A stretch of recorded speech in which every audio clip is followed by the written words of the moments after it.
Hi, thank you so much for tuning in to P2P Relates, where we talk about all things relationships. I'm Pat Renfro, and as you can see, I have a guest today, Mr. Phillip Brown. Thank you so much for joining us today. I want to talk to Mr. Brown about relationships from a very different perspective. But before we go there, just want to remind you that this channel is about all things relationships. I always try to get people to understand that when you are living in this world, we all have to interact with each other. We have to have relationship.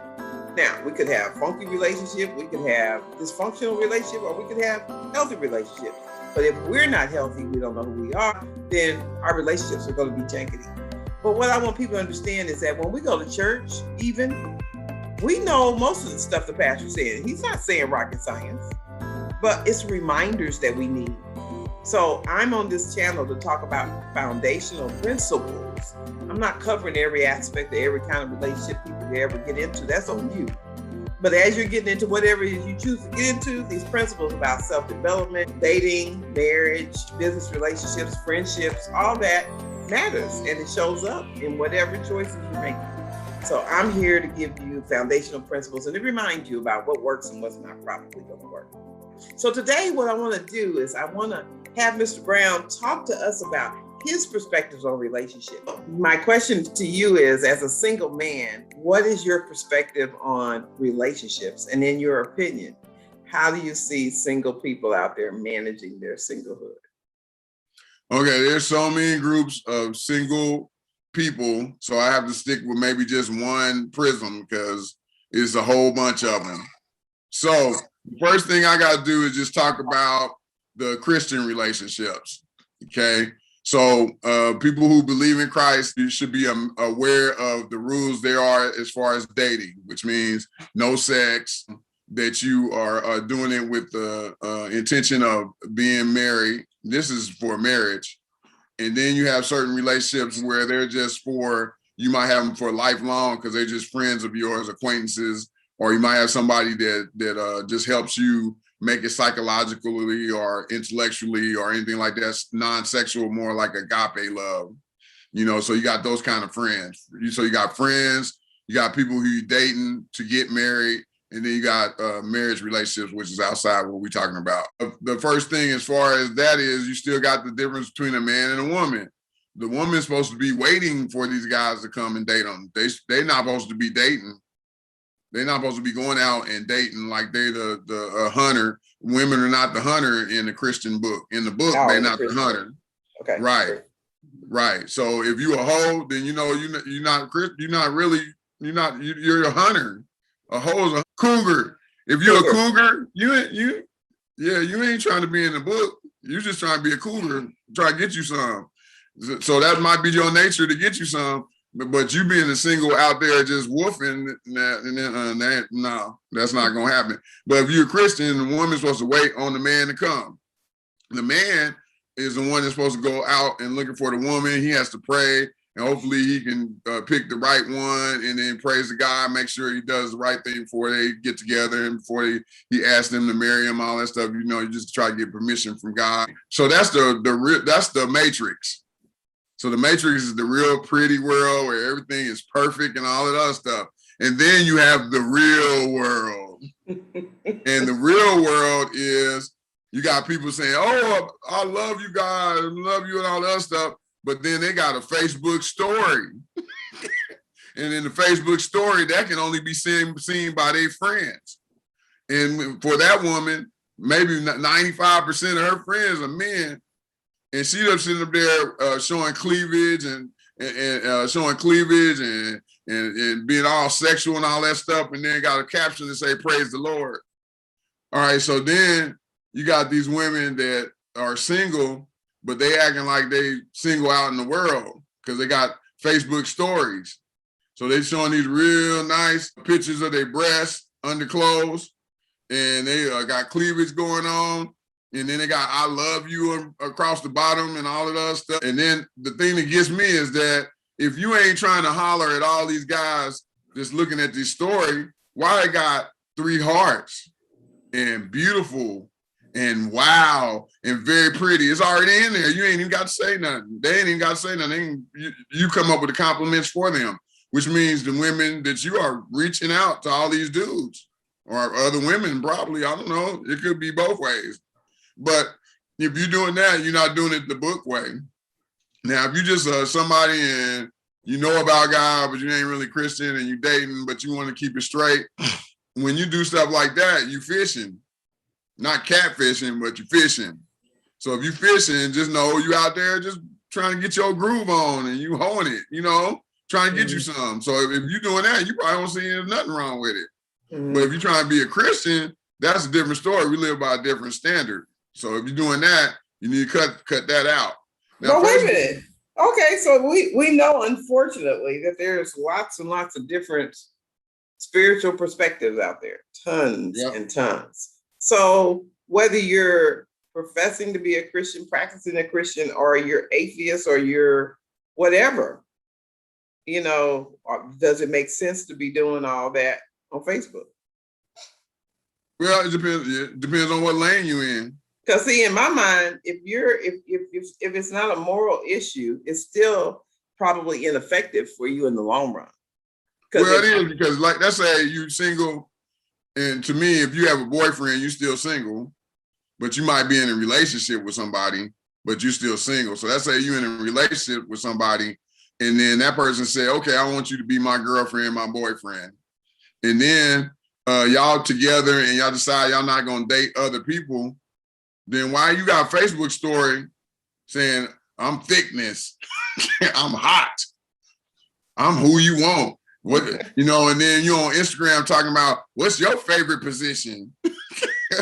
and when you get on there, what turns you on? What's sexy about you? But then your thing is, oh, I don't respond to it. I just ask a question so I can get some responses. See, you're an emotional cheater. You're a cheater. You just ain't done the physical thing yet. So you're a virtual cheater. Yeah, you're a VC, virtual cheater. Yeah, emotional and virtual cheater. Yeah, you are. So where do you think that relationships are, especially for, just in your opinion, you may or may not know this, but when you look at 30-year-olds, 30 to 45, where do you think people are today in their mindset around dating or marriage? Like, do you even think that they're interested in marriage anymore? There's this guy on Facebook, and he had this woman, and she walked down the street. She looked like she's 30 to 35, makes sense. And one dude came up to her and said, hey, you look beautiful. He's like, excuse me, why are you talking to me? Leave me alone. Then she goes to the next guy, and he looks at her, and he's like, man, you hot. Yo, can I get your digits? He's like, excuse me, I do not know you. I don't know why you're talking to me. Then he goes to the next person and talks to him, and then he disses him. So she goes into her apartment, and then this guy, he always sings, only you. And she's like, where you come from? He said, I just got a question. He said, you ain't really interested in having no man, are you? And she said, oh yeah, I want a man. He said, well, you just had 3 you passed by, and you just totally destroyed all of them. How you gonna get a man?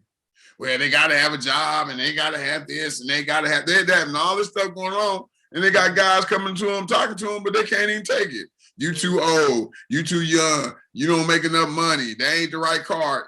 They not focused. They not focused. So them 30, 35-year-olds, that's gonna be the what I call the era of the cat woman.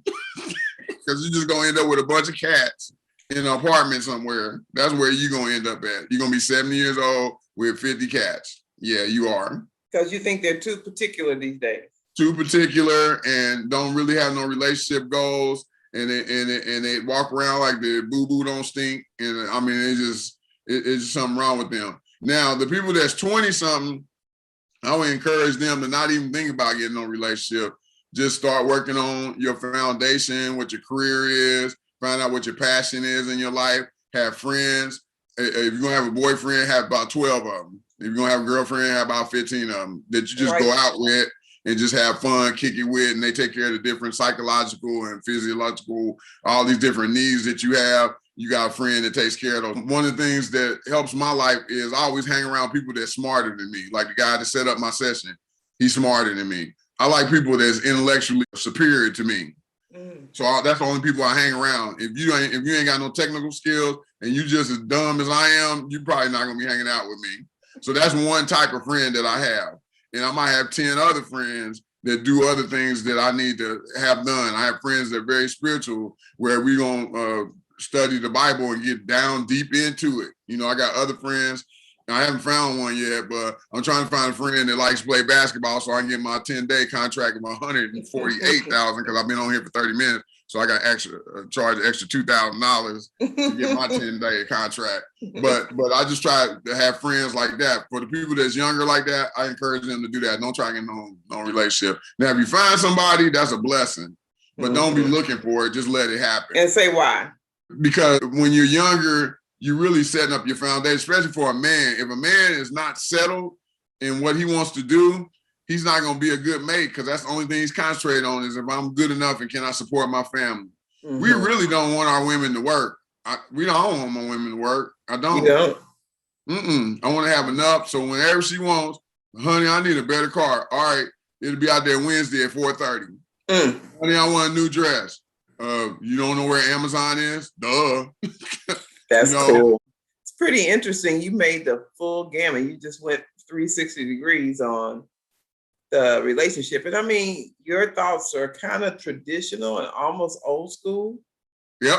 Because there's not that many guys out there that are saying, hey, you know, I want to be successful enough to be able to handle whatever my woman wants, to be able to bless her with that. Let me tell you this one.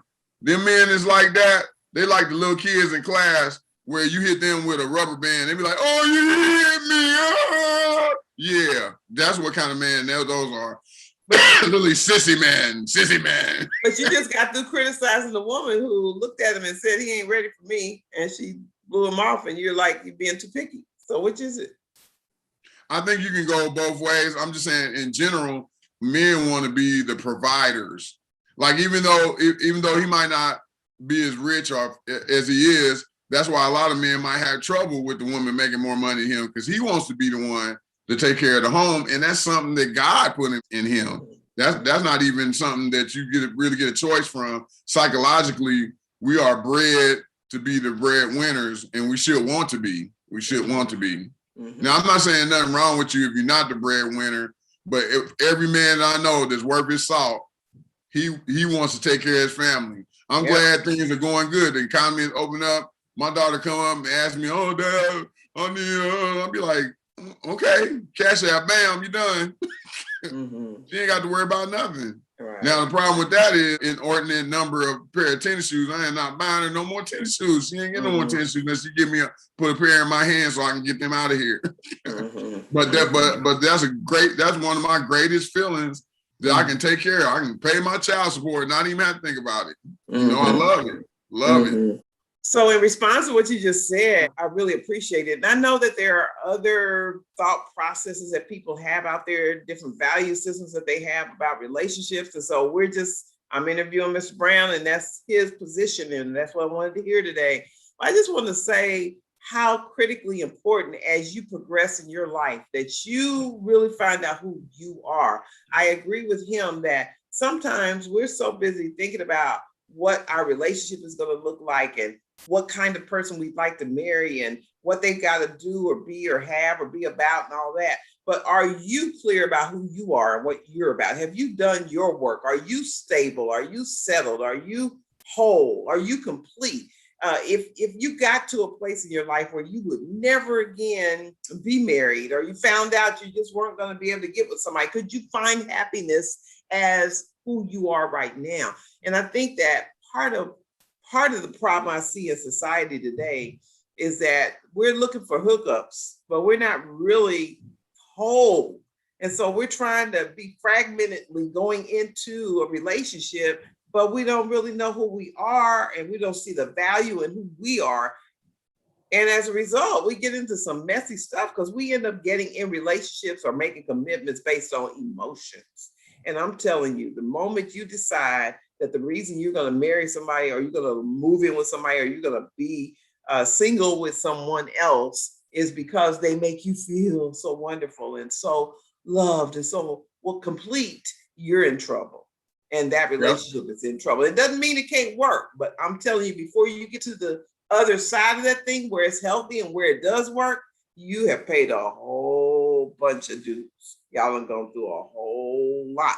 So if I can't leave anything else with you today, I want to say, please make sure that you work on you. And Mr. Brown was right when he talks about children need the nurturing of their parents. Their foundation is set by the people who birthed them into this world. But if those people are inadequate in that area for whatever reason, maybe their parents were inadequate to them and those parents were inadequate, then that child won't get it. So at some point, we've got to teach our young people how to get what you need if you didn't get it from the right source. Yeah, we all need to come together and work on that, and don't just look at somebody and see they have an attitude or have an attitudinal problem child and say, I don't know how to fix that. Yeah, you know how to fix it. You show them love. Love will fix it, right. And it ain't always about giving them money and all of that stuff. It's about spending some time. I had a friend of mine and she said, you're with your kids, but are you really spending time with them? Are you just in the house with them? You're in the kitchen and they're watching TV. Y'all not together. That's right. But if y'all together playing tennis, y'all at the lake and there's no phone and y'all talking about, and you talking to them and they talking to you, that's when you're really spending time with your kids. Right. But if you ain't spending time with them, you just there at the same time, that does not count. And then the world's going to influence them. The world's going to be the one to teach them who they think they are. And they're going to be really confused for a really long time. All right. Well, Phillip, this was great. We'll have to come back and do some more of it. Thank you so very much for accepting this interview invitation. Anything else you want to say in closing? Well, when we do the next one, we do the wow and out one. Okay. Get to them crazy issues where you might have to put down explicit material. Okay. All right. Yeah. All right. We'll have to do that. So listen at your own risk, because it's about to be on like a microphone. Well, thank you so much for tuning in to P2P Relates, where we talk about all things relationship. Hit that subscribe button, and that way you can be a part of this group where we're going to start more and more talking as a collective about relationships. And also, if you tap the bell, whenever I upload, which is every Friday, you will get notification. And finally, give us a like on this conversation. Comments are always welcomed, and I will see you next Friday. Bye. Thanks, Phillip.